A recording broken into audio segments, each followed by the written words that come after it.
তিন পার্বত্য জেলাতেও থেমে থেমে ভারী বৃষ্টি হচ্ছে। এর মধ্যে জেলাগুলোর নিম্নাঞ্চলের কিছু এলাকা প্লাবিত হয়েছে। ঝুঁকি বিবেচনায় বান্দরবানের সব পর্যটন কেন্দ্র আগামী 10 জুলাই পর্যন্ত বন্ধ ঘোষণা করা হয়েছে। জেলা প্রশাসনের এক প্রেস বিজ্ঞপ্তিতে জানানো হয়, টানা বৃষ্টিপাতের কারণে যোগাযোগ ব্যবস্থায় ঝুঁকি বেড়েছে। সম্ভাব্য দুর্যোগ বিবেচনায় পর্যটক ও সাধারণ মানুষের নিরাপত্তা নিশ্চিতে 10 জুলাই পর্যন্ত বান্দরবানের সব পর্যটন কেন্দ্র, ঝর্ণা, পাহাড়ি ট্রেইল, নদীপথ, দুর্গম এলাকা, পর্যটক, ট্যুর অপারেটর ও সাধারণ মানুষের প্রবেশ ও ভ্রমণ নিষেধ থাকবে। পর্যটন কেন্দ্রগুলো বন্ধ ঘোষণার পর বান্দরবান ছাড়তে শুরু করেছেন পর্যটকরা। এদিকে রাঙামাটির বাঘাইছড়িতে ঝোড়ো হাওয়া ও বৃষ্টিতে গাছ ভেঙে চাপা পড়ে প্রাণ গেছে একজনের।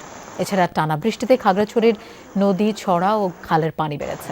কয়েকটি নিচু এলাকায় দেখা দিয়েছে জলাবদ্ধতা। বৈরী আবহাওয়ায় ভোগান্তি পোহাতে হচ্ছে বাসিন্দাদের।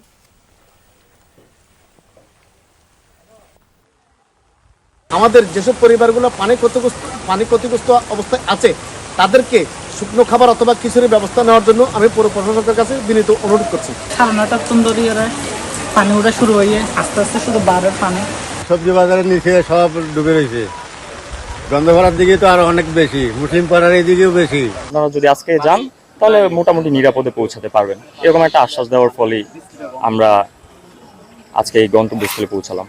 ওই ঢেউয়ের ওইখান দিয়ে আমরা আবার ট্রেকিং করে আসছি। নৌকা আমাদেরকে রেখে দিয়ে নৌকা আবার সামনে আসছে, আমরা আবার ট্রেকিং করে এই পাশে আসছি।